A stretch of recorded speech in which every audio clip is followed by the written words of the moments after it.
Hola, ¿qué tal? Buenos días o buenas tardes. En principio me presento, soy Liliana Maltz y más allá de los títulos, hoy estoy junto a ustedes poniendo en valor fundamentalmente mi experiencia acompañando a las escuelas, especialmente en CABA de todos los niveles, en la implementación de la educación sexual integral prácticamente desde la resolución de la ley.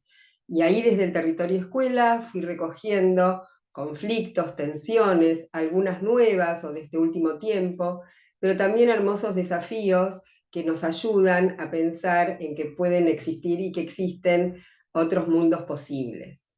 En principio estoy muy contenta y agradecida por esta invitación y felicito a la Dirección Provincial del Nivel Inicial que en el marco de la aplicación de la resolución 894 de este año, ¿no? La Dirección Provincial de Educación Inicial de Neuquén promueve encuentros en esta vuelta a la escolaridad después de las vacaciones, mostrando una señal de que hay algo que está pasando y que necesita ser repensado, ¿no? Encuentros en los que las docentes y los docentes, les docentes por un lado, junto a las familias en otro momento, puedan pensar algunas de las cuestiones que nos están pasando. Y esta apuesta a poder pensarnos y sentir y darle lugar a lo que sentimos, considero que es una estrategia fundamental en este momento y en este contexto.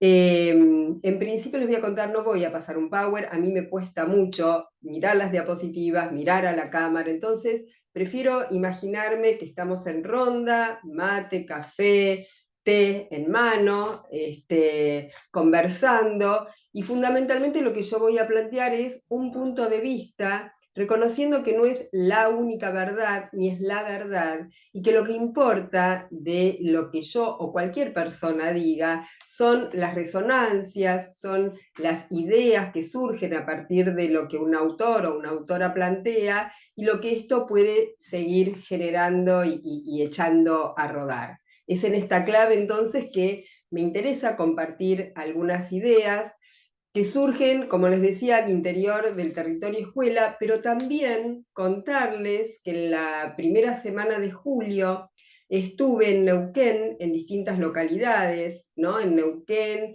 Chosmalal, San Martín de los Andes, Zapala, compartiendo talleres con docentes en donde cuerpo a cuerpo pude escuchar y pudimos alojar las situaciones que han vivido muchas colegas de denuncias, de maltrato, y no le hicimos ole a la incomodidad, no le hicimos ole al miedo, no le hicimos ole a la angustia, lo alojamos, pero también fue muy conmovedor que finalmente los mensajes finales todos apuntaban a poner en valor lo colectivo, a poner en valor los vínculos, a poner en valor el nivel, a cuidarnos, ¿no? Y la frase que más resonaba es: nadie se salva solo y sola, ¿no? Y me parece que esto para mí fue un aprendizaje enorme y algo de esto y algo de lo que compartimos en estos talleres voy a compartir ahora con ustedes.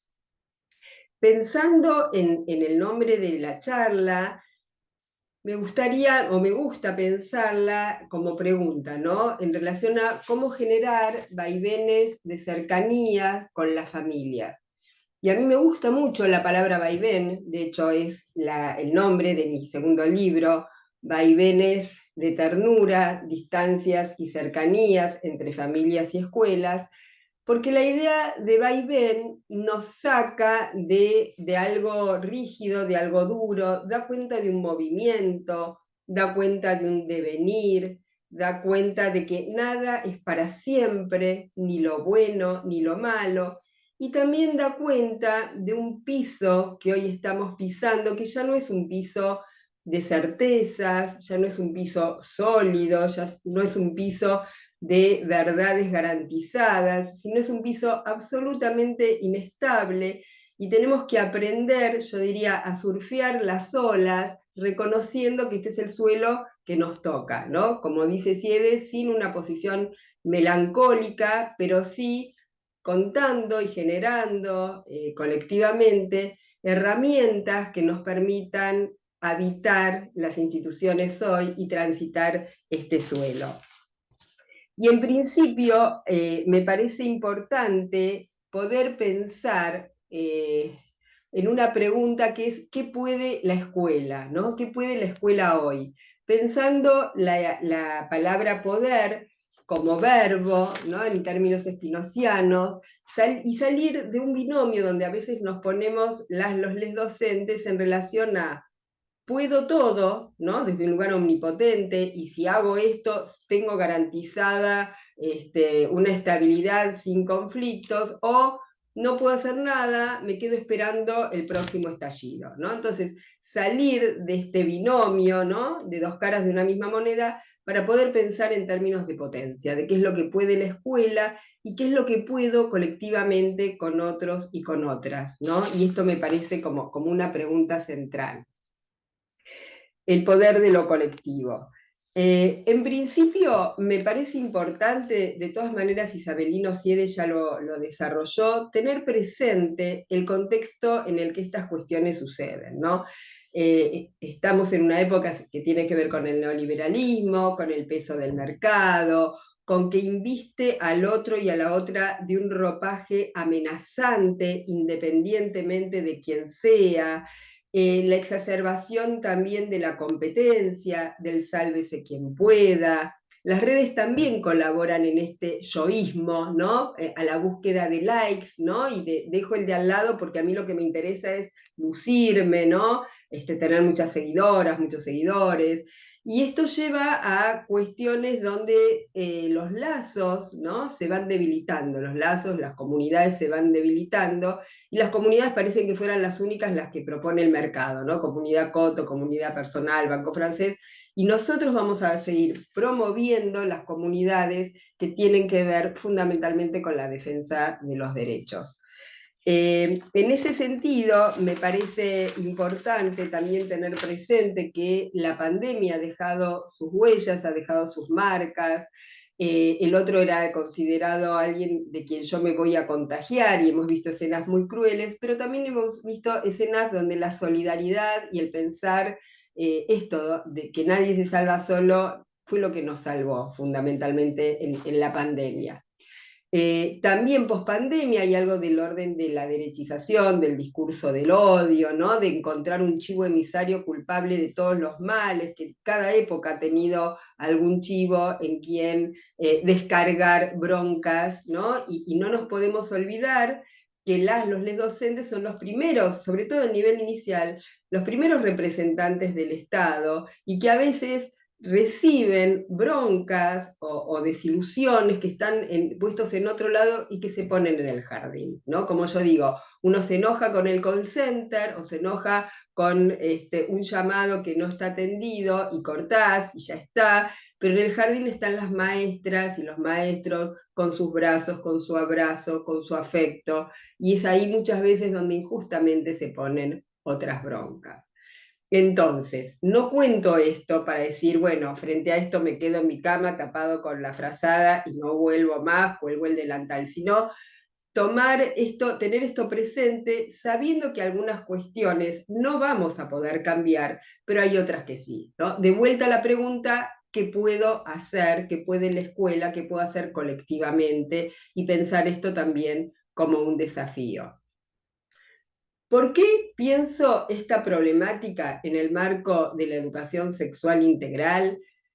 En principio, porque hay una cuestión central que tiene que ver con el cuerpo y los vínculos y la afectividad y los derechos, ¿no? En relación al eje, valorar la afectividad, reconocer que desde este eje tenemos que dar lugar a los vínculos y a los afectos, a los vínculos con las infancias, a los vínculos entre las personas adultas. Desde este eje tenemos que darle lugar al miedo, tenemos que darle lugar a la angustia, tenemos que darle lugar, cuando digo tenemos que darle lugar, tenemos que hablar de esto, tenemos que generar espacios en las instituciones donde podamos hablar de lo que nos pasa y pensar estrategias en común. y compartir también el miedo con las familias, ¿no? Yo he conversado en muchos espacios esta idea de juntarnos en ronda con las familias, que las familias puedan decir a qué tienen miedo, que nosotros, jardines, podamos decir a qué tenemos miedo, poner en el medio a los derechos de las infancias y decir, este miedo nos lleva a no cambiar, a no abrazar, a no hacer UPA, en síntesis, a vulnerar derechos. ¿Qué hacemos? ¿Lo seguimos vulnerando? ¿No? Estos adultos con miedo de uno y otro lado, ¿seguimos vulnerando los derechos de las infancias, de sus hijos y de sus hijas, y de mis alumnos y de mis alumnas? Entonces, ¿qué hacemos frente a esto? ¿No? Pero poder compartirlo. Y hay una idea ligada a esta, Isabelino Siede hoy habló, hoy digo cuando lo vean, de algunas tensiones entre familias y escuelas, y él habla también de una tensión que tiene que ver con la confianza. Y él aporta un concepto que a mí me parece muy interesante, que es el de la no confianza, que planteando lo siguiente, ¿por qué a la confianza se le opone, el opuesto tiene que ser un disvalor, ¿no? La desconfianza. La desconfianza es que no te tengo confianza. Pongamos en la mesa un concepto que es la no confianza, que es un estado neutro, ¿sí? Donde no confío, que no es lo mismo que desconfiar. Y reconociendo que este es el punto de partida hoy de los vínculos en cualquier espacio, no solamente en la escuela, trabajar con las familias. Bueno, partamos de la no confianza. Ok, ¿qué necesitan ustedes para confiar en nosotros? ¿Y qué necesitamos nosotros, Jardín, para confiar en ustedes? Y empezar a poner en la mesa y hablar de estas cuestiones, ¿sí? Empezar a generar acuerdos, pero poniendo en la mesa las angustias, los miedos, los temores, y no abajo de la alfombra. Otro eje que está presente tiene que ver con garantizar la equidad de género. Si bien hay muchas docentes, mujeres, que han sido acusadas de abuso o de maltrato, es cierto que en su mayoría son docentes varones. Y esto tiene que ver con el prejuicio hacia los docentes varones respecto a no poder conectarlos con tareas educativas en relación a la primera infancia, no poder conectarlos con la ternura, con el interés en la crianza, como si se desvincularan quienes son padres de lo que le pasa respecto de sus hijos, ¿no? Ahí hay como una desconexión que es interesante poder reflexionar, ¿no? Como papás, saber que reciben y que dan ternura a sus hijos y a sus hijas, y qué pasa entonces, ¿por qué no poder pensarlo en un docente varón? Estos prejuicios y de dónde vienen los prejuicios, también tenemos que trabajarlo con las familias, ¿no? A lo largo de esta charla yo les voy a ir tirando, no sé si llamarlo tips, pero cuestiones que invito a las instituciones para que recreen, porque para mí son temas urgentes hoy para trabajar con las familias, tanto como el proyecto institucional, ¿no? No son temas que tienen que quedar al final de la reunión, 5 minutos si tenemos tiempo, sino que todos estos temas los tenemos que poner centralmente en la mesa. Entonces, trabajando estas cuestiones, me parece importante poder pensar junto a las familias estos prejuicios en relación a los docentes.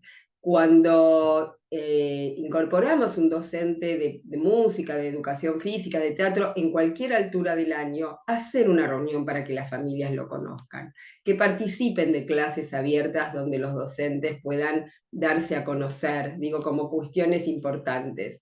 En Santa Fe, en un jardín donde habían sufrido un profesor una denuncia, el resto de los profes pidieron, por favor, generar clases abiertas, y el porcentaje de familias que fueron y participaron fue altísimo, o sea, estaba la necesidad de ver qué pasa ahí. Y también en este punto tener cuidado con algo que Gaby Scarfo, una colega antropóloga, plantea, que es, ojo cómo transmitimos ciertos mensajes para no promover una lógica de la sospecha, ¿no? Porque si decimos, no te preocupes, quédate tranquila que el profe está siempre conmigo, ¿qué le estamos diciendo a las familias? Ojo, porque si está solo, algo puede pasar, ¿no? Entonces, entender que esta es una situación de la cual no podemos evadir en estos momentos, realmente por un cuidado hacia los profes y también hacia nosotras. Pero una cuestión es esta y otra es transmitirle que tranquilidad sí solo va a estar con nosotras porque algo si no puede pasar, ¿no? Como pequeñas cuestiones que no nos damos cuenta y sin embargo podemos estar transmitiendo. ¿Por qué está presente el eje de los derechos? Primero y principalmente porque se están vulnerando los derechos de los docentes y de las docentes como trabajadores, ¿sí? Porque se vulnera el derecho de la infancia a la intimidad, a recibir afecto, a la higiene, porque muchas niñas o muchos niños siguen siendo abusados en el marco intrafamiliar, cuando se acusa a un docente porque a la familia no se investiga, porque muchas niñas, niños, niñes portan el estigma de ser abusados cuando no lo han sido, y eso también es muy terrible, porque pierden a su docente querido de un día para otro y nadie puede poner en palabras de por qué esa docente o ese docente no está presente. Y esto también hay que compartirlo con las familias. Digo, esta vulneración de derechos, el derecho a la intimidad de las y de los docentes, pareciera que no les corre a los docentes y que pueden ser escrachados en las redes impunemente, ¿no? Entonces, estas son otras cuestiones también para compartir con las familias. Y finalmente, en relación al eje cuidado del cuerpo y la salud, a mí me parece que es un eje central para poner en valor y trabajar con las familias, en relación a muchas cuestiones. Respecto del cuerpo de los docentes y de las docentes, se ataca a su cuerpo a veces literalmente y no solo simbólicamente, porque su salud, entendida por un estado de equilibrio no solamente físico, sino también psíquico y emocional, está sumamente vulnerado y avasallado, ¿no? O sea que la salud física y el cuerpo de los docentes está en un estado de mucha vulneración, diría. Y por otro lado, el cuerpo de las infancias empieza a recibir restricciones en función de los cuidados que nos tenemos que hacer entre las personas adultas, ¿no? Esto de acelerar un proceso de control de esfínteres, esto de dejarlos sucios o sucias y no cambiarlos, ¿no? Algunas compañeras en los talleres comentaban que a veces las supervisiones plantean esto de no cambiar como una resolución, cuando en realidad lo que estamos haciendo es al dejarlos sucios es vulnerar el derecho a la higiene y a un trato digno. Una mamá en un espacio de capacitación, una mamá docente, contaba que tuvo que acelerar el proceso de control de esfínteres de su hijito porque no le daban la vacante, ¿no? O sea, situaciones que son sumamente crueles, que tenemos, insisto, también que trabajar con las familias, ¿no? Entender el impacto en los cuerpos infantiles de acomodar el proceso de control de esfínteres en función de las necesidades de las personas adultas, no respetando su propio proceso. Por supuesto que vamos a promover la autonomía, pero una cuestión es promover la autonomía y otra cuestión es acelerarla y exigir autonomía cuando todavía están necesitando de la ayuda de las personas adultas. La restricción al abrazo, la restricción a hacer UPA, ¿no? Entonces, me parece, así como digo, una pregunta central, pensar qué puede la escuela, ¿no?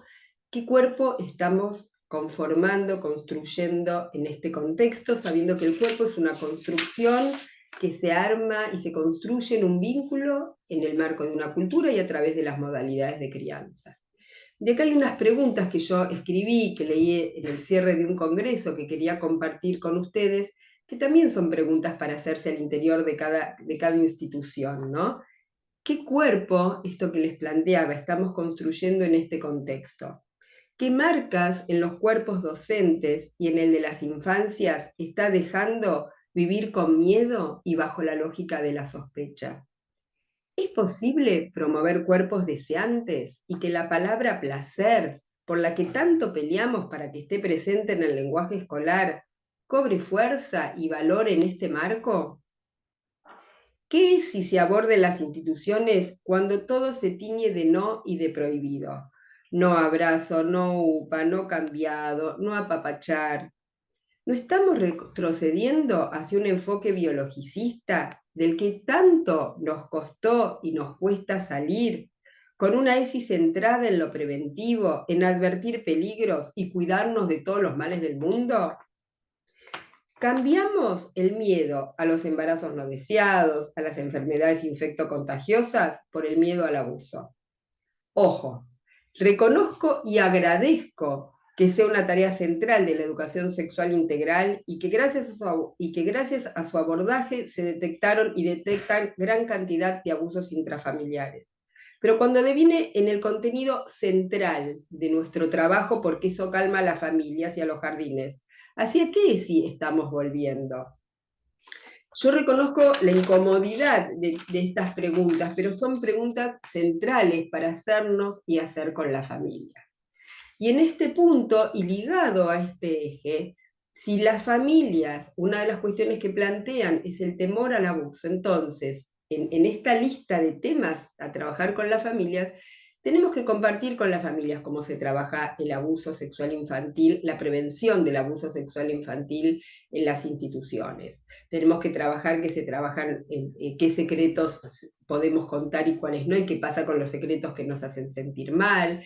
Trabajamos la idea de que tu cuerpo es tu territorio y tenés derecho a decir qué es lo que te gusta y qué es lo que no. Trabajamos en aprender a decir las cosas que me gustan y no me gustan respecto de mi cuerpo. Trabajamos la idea de intimidad, trabajamos la autonomía y sobre todo, para no perder la integralidad de la ESI, trabajamos el placer y el disfrute por el propio cuerpo y que es tan valioso y que podemos hacer tantas cosas interesantes, buenas, divertidas con nuestro cuerpo, que por eso lo vamos a cuidar y no vamos a dejar que nadie nos haga algo malo. Porque si el mensaje, el único mensaje es de parte del jardín, que nadie te toque, que nadie te abrace, que nadie te... Y de parte de la familia, ojo que la maestra no te toque, que el profe no te toque, que nadie te toque, en un contexto donde la virtualidad nos atrapa, donde estamos todo el tiempo mirando el celular, donde en vez de mirarnos a los ojos, mandamos un emoji. ¿Qué cuerpo, de vuelta, qué cuerpo estamos construyendo con la retracción y la retirada del afecto de los referentes cercanos para las infancias? Y esto me parece que es una pregunta clave, ¿no? Entonces, poder compartir con las familias esta cuestión de cómo piensa la ESI, el cuerpo en su perspectiva integral, y además también constatar las fake news, ¿no? De que todos los docentes y las docentes ahora somos pedófilos, ¿no? Con que, primero, el mayor porcentaje de los abusos se da en el marco intrafamiliar. Y de hecho, muchos abusos intrafamiliares han sido ocultados o se ocultan culpabilizando a un docente. Esto por un lado. Y por otro, también dicen los datos duros, y esto lo dice UNICEF y distintos organismos, que gracias a la educación sexual integral se han detectado y se siguen detectando enorme cantidad de abusos, porque empiezan a tener el registro de que eso que pasa en casa no está bueno, y empiezan a tener registro que son sujetos de derecho, y empiezan a tener registro de que hay algo que los incomoda, y empiezan a tener registro de que hay algo que, hay alguien que les dice que esto tiene que quedar en un secreto, y la seño les enseña a que estos secretos que nos hacen sentir mal, hay que contarlos. Entonces, esto hay que trabajarlo también con las familias, para que entiendan, para que sepan, para que conozcan de qué manera la ESI trabaja el cuerpo. Y otro concepto central en el marco de este eje, para trabajar nosotros, nosotras, nosotros como docentes, pero también informarle a las familias, es el tema del consentimiento. Que desde bebés vamos a pedirles permiso para cambiarlos, vamos a pedirles permiso para abrazarlos, vamos a pedirles permiso para limpiarles los mocos, vamos a pedirles permiso para ponerles o sacarles un abrigo, ¿sí? Pero es muy diferente pedir permiso de la retirada del afecto, ¿no? Entonces, a mí me parece que en estas rondas con las familias tenemos que preguntarles. Imaginemos que una nena o un nene nos dice, porque esto ha pasado, señor, ¿quién no te deja que me cambie? Señor, ¿quién no te dice que me abrace? Y trabajarlo con las familias. Inclusive pensaba que también puede ser bueno trabajar con las familias en el recuerdo de cuando ellos iban al jardín o a la escuela primaria, si alguna vez se hicieron pis o se hicieron caca, ¿y qué sucedió? ¿Qué pasó? ¿Qué actitud tuvo la maestra? Porque esto deja marcas en el cuerpo y esto hay que marcarlo y esto hay que compartirlo. Esto no es inocuo. ¿no? En un espacio de capacitación, una docente, lo he compartido muchas veces, recordaba con mucho afecto su docente primer grado, ella se había hecho pis y con mucha discreción la acompañó al baño, la ayudó, le acercó una bomba. Digo, si esa nena hubiera estado esperando 3 horas o 4 horas que su mamá viniera a traerle algo, ¿no? Sola en el baño, ¿no? ¿Qué relación hubiera tenido con ese cuerpo? ¿No? De tener registro que esto deja marcas en los propios cuerpos. Entonces, recuperar la historia como alumnos o alumnas de las familias para ver qué les pasó a ellos, recuperar buenas y malas experiencias y decir, bueno, ¿y ahora qué hacemos? ¿Qué hacemos con el cambiado? ¿No? Porque yo tengo miedo de cambiarlo porque a mi compañera la escracharon, la denunciaron, simplemente por haber abrazado a una niña y porque esto se dijo, entonces me dijo y te dije, ¿no? Entonces, esto hay que hablarlo. Yo digo de compartir la fragilidad, compartir nuestras vulnerabilidades para abrir las puertas a nuevas conversaciones, ¿no? Entonces, me parece que todas estas cuestiones son importantes para compartirlas.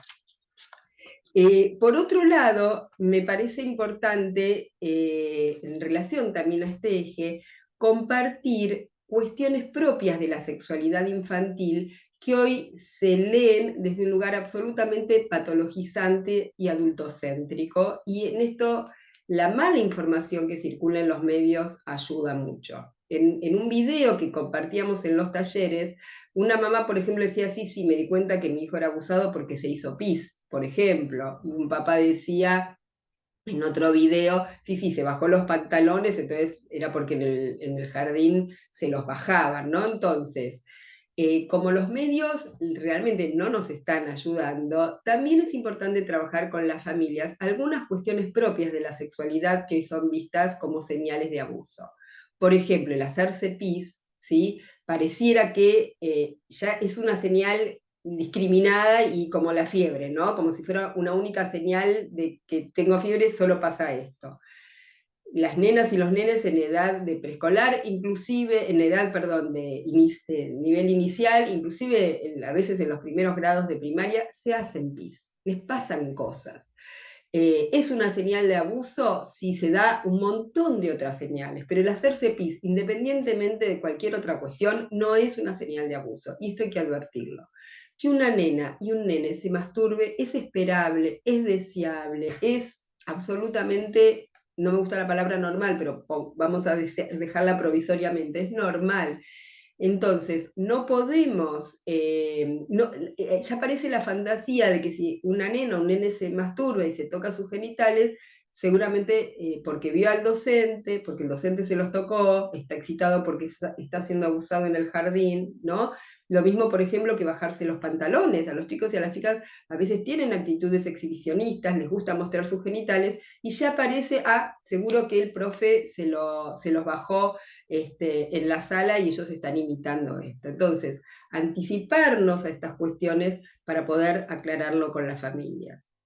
Lo mismo que ayudarles y prestarles, yo digo, unas lentes que les permita tener una mirada crítica a los medios, entender que los medios lo que buscan es atrapar la audiencia y no decir la verdad, y que la audiencia queda atrapada si aparece un zócalo que dice tantos docentes abusadores, tantos chicos abusados, ¿no? Entonces, si un docente está sobreseído o si se descubre y se revela y se confirma que el abuso es intrafamiliar, yo no me quedo pegada mirando esa noticia, hago zapping y paso a otra. Y esto es lo que el canal no le interesa, lo que le interesa es que yo me quede atrapada. Entonces, entender cuál es el sentido de la difusión de los medios.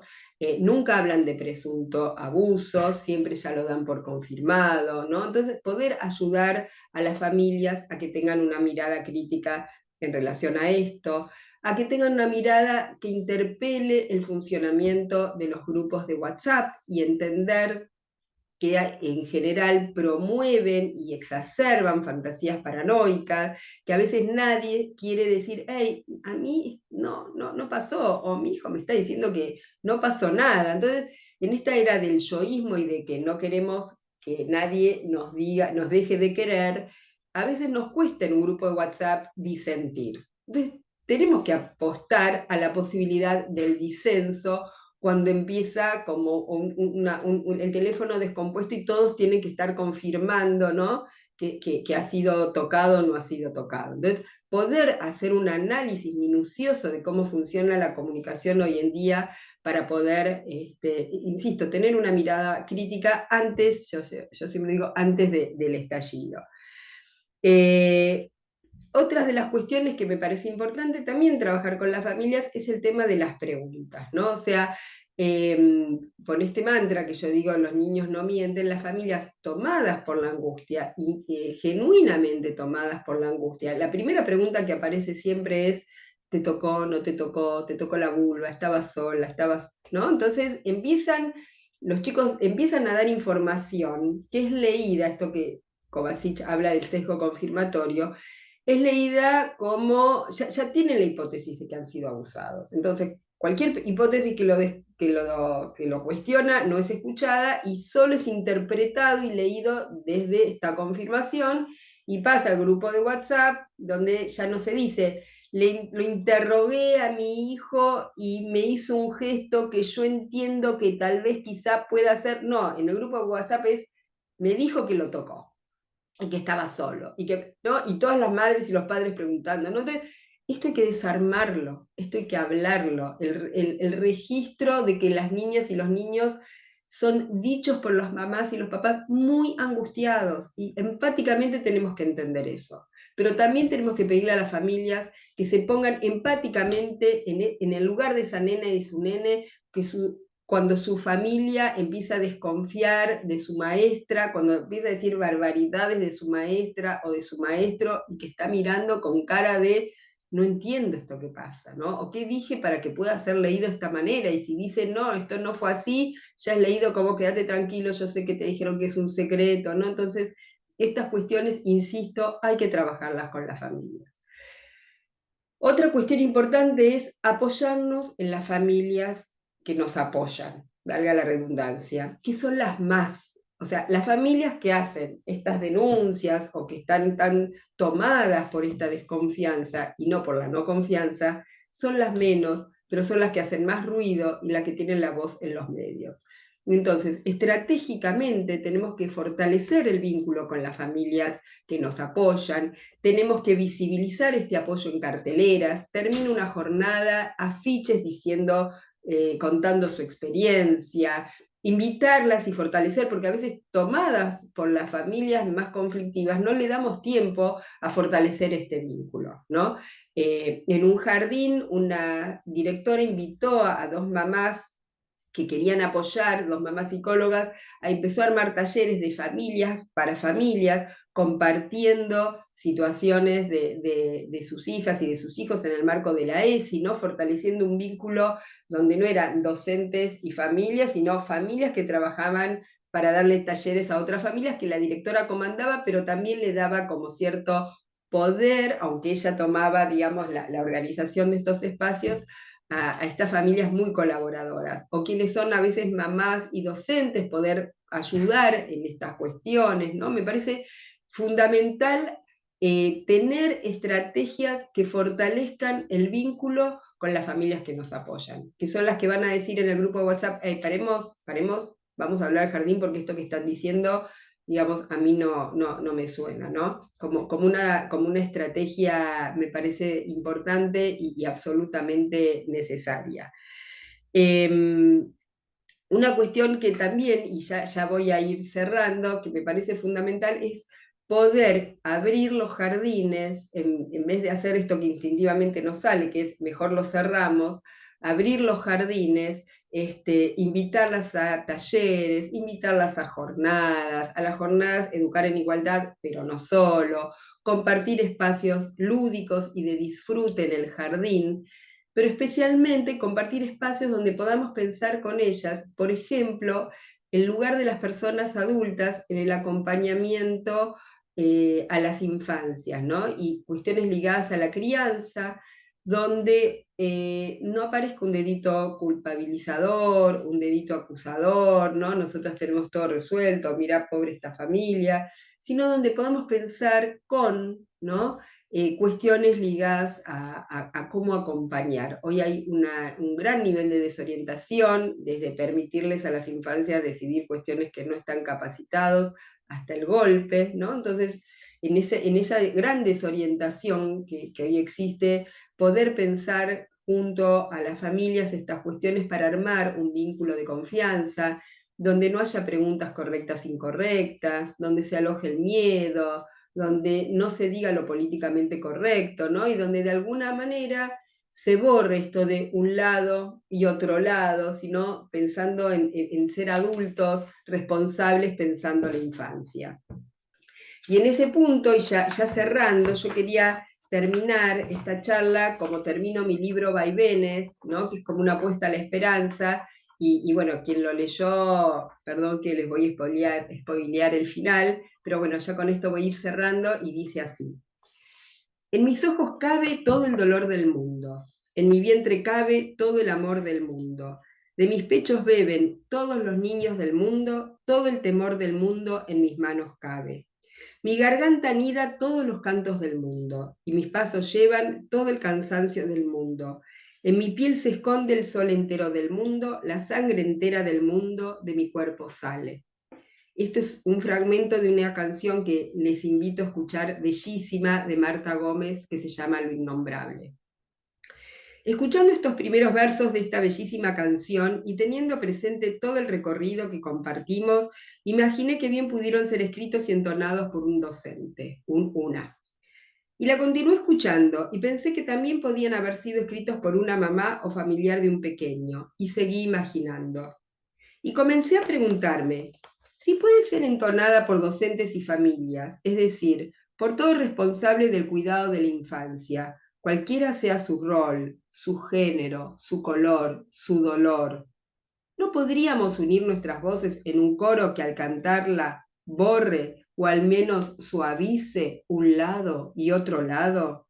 En un gran fogón con la ESI y los derechos de la infancia en el centro, conectándonos en tanto fuerzas sensibles y dejándole de lado las formas que tanto nos encorsetan. Y así tendríamos más manos para guardar el temor, más vientres para brindar el amor, más pasos para repartir el cansancio, más gargantas para anidar todos los cantos del mundo. Tal vez, entonando juntos estos versos, podríamos incluso nombrar aquello innombrable y generar así nuevos vaivenes. Tal vez. Entonces, quiero desearles muchísima suerte en estas jornadas, y ojalá estas ideas acá compartidas les sirvan para seguir pensando y seguir sobre todo generando estrategias situadas, sabiendo lo que cada una une puede como docente, puede con sus infancias y puede en sus comunidades. Pero sí estoy segura que tenemos que ir de la mano de fortalecer las comunidades y fortalecernos nosotros en ese proceso. Un abrazo para todos.